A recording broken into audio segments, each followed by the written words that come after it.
Hello and welcome to the Rabyd Atheist. I'm Ed Rabyd, a former pastor turned atheist, now compassionate anti-theist. Welcome to my channel. Feel free to like or dislike the video as you see fit, so feel free to hit those buttons. Feel free to comment below, and I would appreciate it if you would subscribe to the channel and hit your notification bell for more content as it is released. You're also free to share my videos as much as you like, because the purpose of this channel is educational in regards to atheist and deconversion issues and any issue related to those issues. Today I'm going to continue on my series on helping the apologists. This is part 6, and today I'm going to deal with a kind of oddball one and kind of out there a little bit, but talking about Bible codes and numerology and the King James Bible. Now, I'm not really sure this is a proper argument for the existence of God, but it kind of goes along with a lot of arguments for the existence of God as a good example, where people claim that something is inspired by God, therefore proving God, or, like the Catholic Church with their relics, or any other religion that has like these relics or these holy books, and these are inspired, and there's different ways of looking at them where you just come up with stuff to prove that something's inspired or whatever. In the case of numerology and Bible codes, when you look at the Bible, what you're looking at is you assign different words, different values, or you look for patterns or whatever in the text that other people don't see.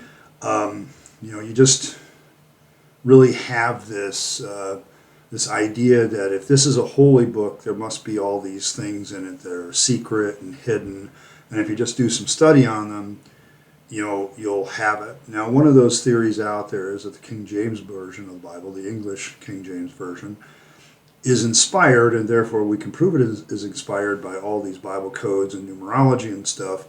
And because we've just proven that the King James Bible is inspired, there must be a God that inspired that, okay? And it's probably the God that this book talks about, okay? And so that's kind of the connection here. But we're going to have to do a little background here. The King James Version of the Bible, first of all, King James the First, was the son of Mary, Queen of Scots, and he is the first king to really rule what would be considered Great Britain, Scotland, England, Wales, and Ireland. Okay, and he has it all under his thumb. Now you need to remember, about 100 years before, roughly, I think, you had Henry VIII, who broke the English church away from Catholicism and created the Anglican Church, or the Church of England.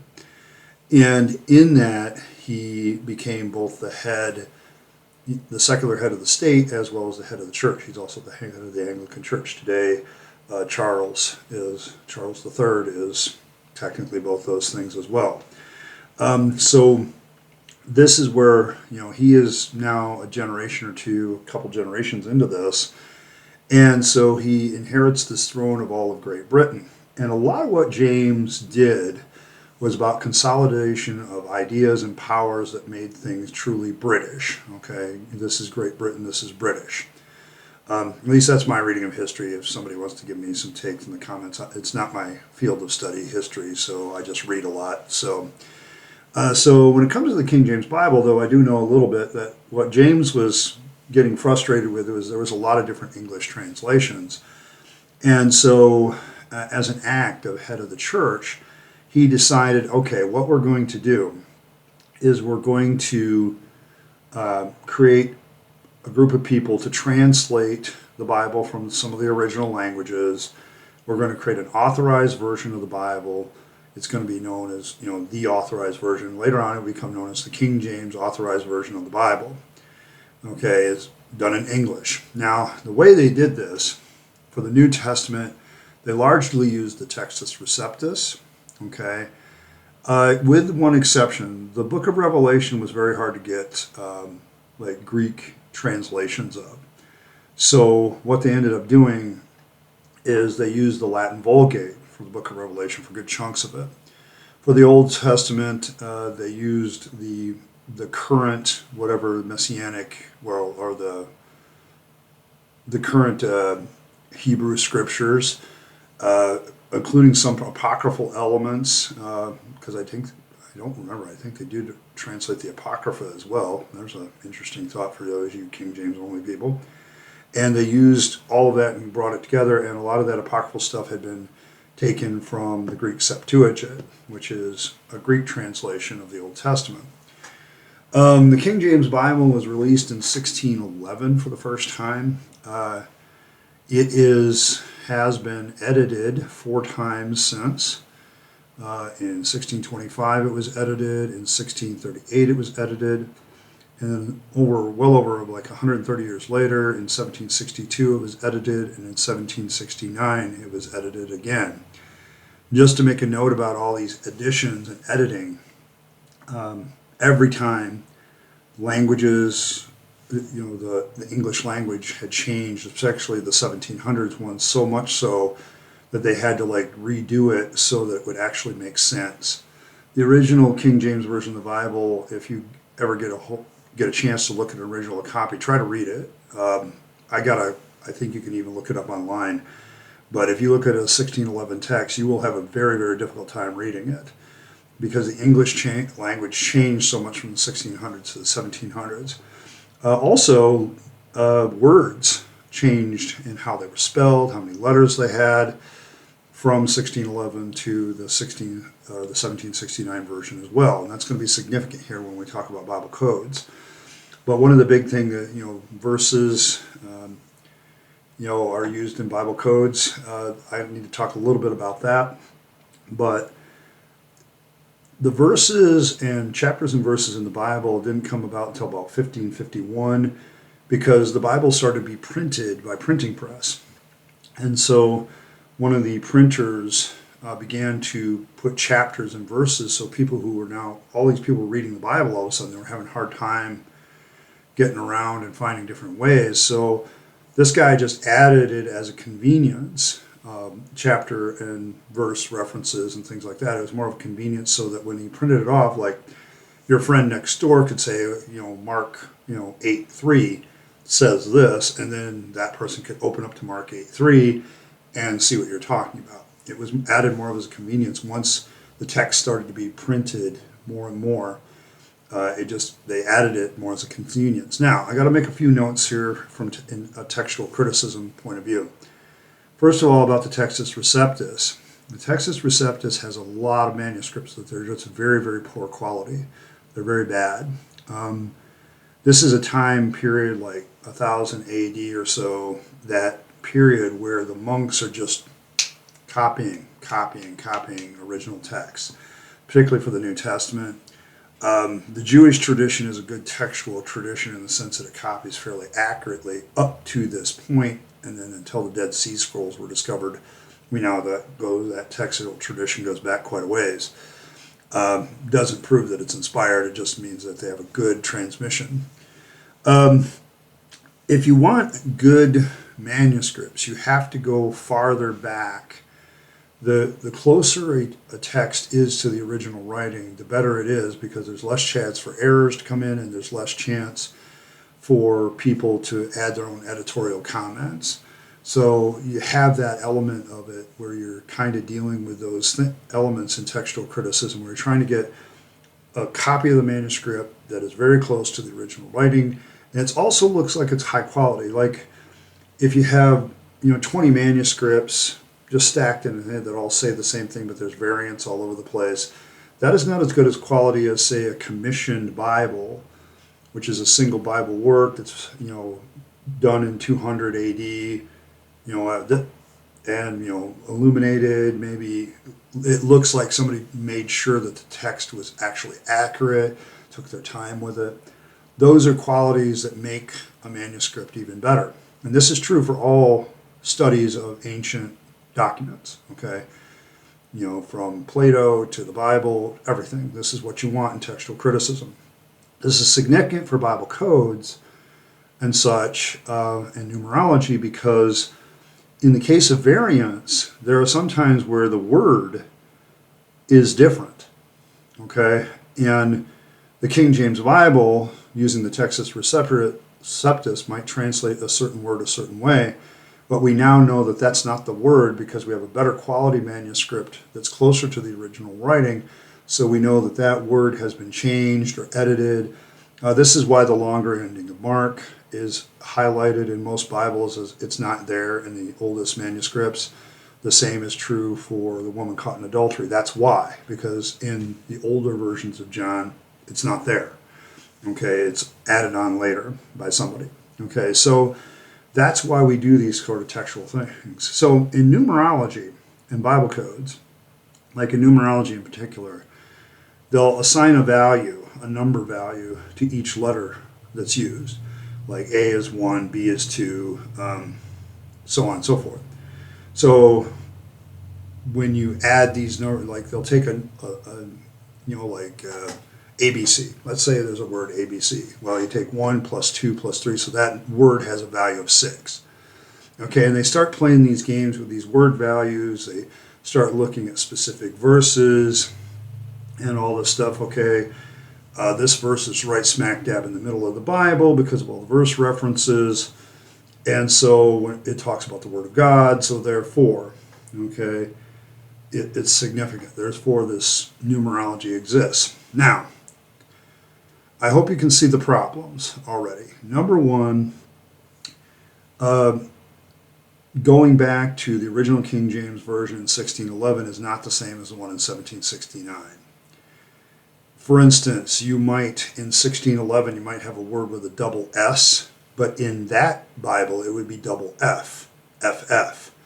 Later on, they changed it to S to shorten them down, and now in the 1769, it's a double S. Well, that changes the numeric value from whatever the numeric value is for F to S. You've now changed your Bible code within the same version of the Bible, okay? In addition, these verse references are purely made up for convenience. The guy didn't even care, okay, about any inspiration. And so the thing is, well, that just proves it because this is so rare. No, it just means that we're very good pattern-seeking animals, and we tend to use math like this. Also, the King James Bible is just straight up not as accurate as some of the more modern translations because of the gap of time and the lack of quality of the manuscripts used. Come on, Revelation, we even used the Latin Vulgate, which most Protestants don't even accept because they feel that it was an edited work edited by the church very early, to diminish certain things. When you look at, apocryphal stuff that's being added, various things that come in, this is messy, okay, is my point. And in order for you to prove the inspiration with numerology, number one, you have to have a text that's never changed. And so the number values never change. The code that you might find with these numbers is never going to change, but that's not true with the King James Bible. These numbers have changed, the code has changed, the verses have been moved around. Some verses aren't even considered. Can you really consider that verse as the middle of the Bible if you remove the story of the woman caught in adultery and the longer ending Mark? Now suddenly that changes your parameters. Okay, now you have different passages that are removed and taken out. Well, now all the numbers are skewed a different direction. And this is the other problem with the numerology. Why are you giving, say, A a value of 1 or B a 2? Just because that's the order in the alphabet? Okay, alphabets get changed too. The Greek alphabet has changed. I mean, in the original text of the Greek, they use all capital letters.